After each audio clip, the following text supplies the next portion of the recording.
The prophet Jeremiah pictures Jerusalem as a parched desert land. The cry of Jerusalem goes up. The people go to the cisterns. They find no water. They return, their vessels empty.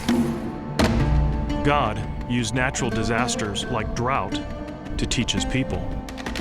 And the message was simple.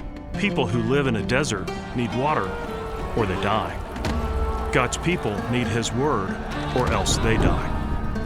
And it's no different in our day than it was in Jeremiah's.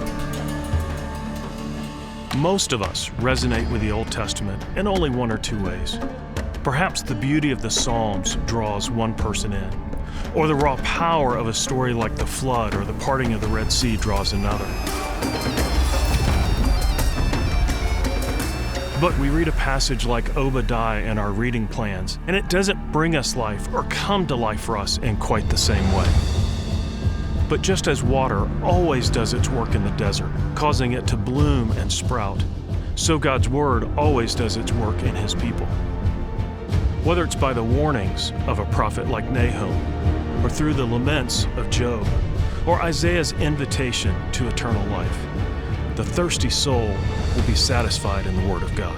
There's a lot of people in our society who say, well, I'll just skip the Old Testament. But how better to know God than to study how he brought about his plan of redemption and set the stage for that. Studying the Old Testament really gives me a greater understanding of how I convey that information to people I pastor and the people I teach. And now we're offering our courses on the Old Testament in an all-new format. On your schedule and in a first-rate online environment, step into the captivating world and living word of the Old Testament. The Lord says to our desert souls, "Come, all you who are thirsty, come to the waters. What happened in former times was written for our instruction. Now listen and live."